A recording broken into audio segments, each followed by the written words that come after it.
10টি মুসলিম পরিবারকে সামাজিকভাবে বয়কট করা হয়েছে হিন্দু সম্প্রদায়ের দ্বারা।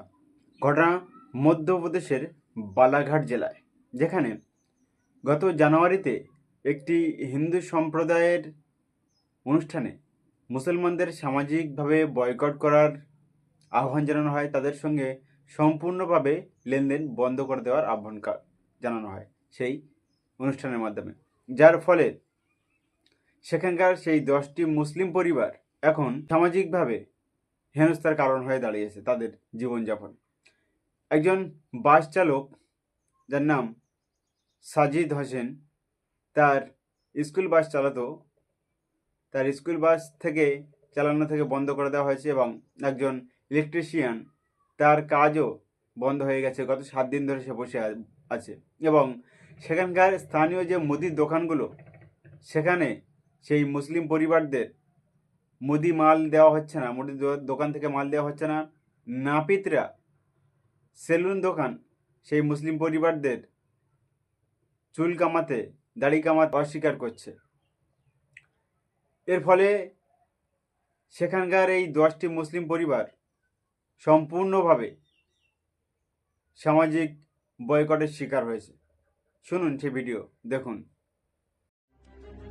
बालाघाट के घोटी नंदोरा गांव में 10 मुस्लिम परिवारों के सामाजिक बहिष्कार का मामला सामने आया है।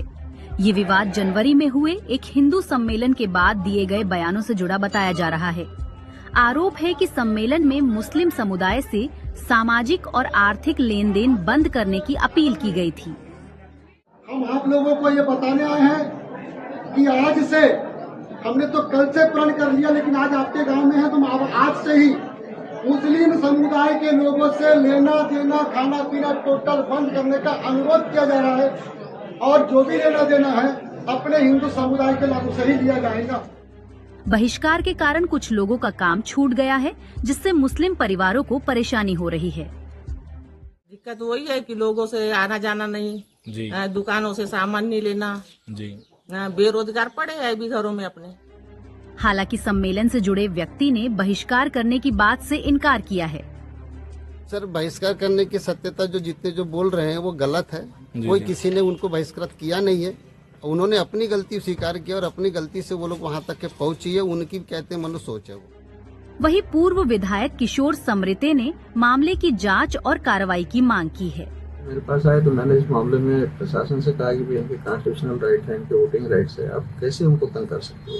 तंग करने का कानून है, हेट स्पीच का कानून है, सबके ऊपर मामला बनाओ और सबको उठा के जेल में भेजो ताकि इस तरह की दोबारा घटना हो। दैनिक भास्कर के लिए बालाघाट से सुनील कोरे की रिपोर्ट। তো কয়েকদিন আগে উত্তরাখণ্ডে একটি মুসলিম দোকানের সাইনবোর্ডে প্রথমে বাবা লেখা ছিল, যার কারণে বজরং দলের কিছু হিন্দু সংগঠন সদস্যরা সেই দোকানে প্রবেশ করে এবং সেই সাইনবোর্ডের নাম পরিবর্তন করার দাবি জানায়। আর ঠিক সেখানেই ছিলেন একজন ব্যক্তি, যার নাম দীপক কুমার। তিনি এই ঘটনার প্রতিবাদ করেন। তিনি বলেন যে কেন তিনি নাম পরিবর্তন করবেন।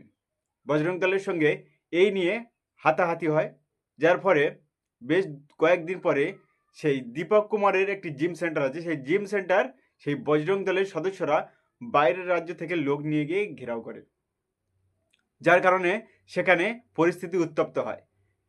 সেখানে এই দীপক কুমারের বিরুদ্ধেই উত্তরাখণ্ডের পুলিশ এফআইআর দায়ের করেছে, যেখানে এফআইআর করা উচিত ছিল বজরং দলের বিরুদ্ধে, কারণ তারা ঘটনার প্রথম সূত্রপাত করে। দীপক কুমার সেই ঘটনার বিরোধিতা করে এবং দীপক কুমার অজিত আদিম স্যারের একটি রিপোর্টে এটাও বলে যে যারা তাকে গালিগালাজ করে, তার ধর্মীয়ভাবে গালিগালাজ করে, তার পরিবারকে গালিগালাজ করে, তার সঙ্গে মেরে ফেলার হুমকি দেয়, তাদের নথি এই দীপক কুমার পুলিশকে দেয়, কিন্তু তাদের বিরুদ্ধে কোনো এফআইআর হয় না। এফআইআর হয় উল্টেই দীপক কুমারের বিরুদ্ধে। আর যার কারণে আজকে ওই উত্তরাখণ্ডের ব্যবসায়ীরা পুলিশের বিরুদ্ধে একটি জড়ো হয়, একটি সম্মেলন করে এবং পুলিশের এফআইআর তুলে নেওয়ার জন্য দাবি করে। দেখুন সেই ভিডিও। कोट द्वार पुलिस की तानाशाही नहीं चलेगी, नहीं चलेगी। कोट द्वार पुलिस की तानाशाही नहीं चलेगी, नहीं चलेगी। दीपक के खिलाफ FIR को दीपक के खिलाफ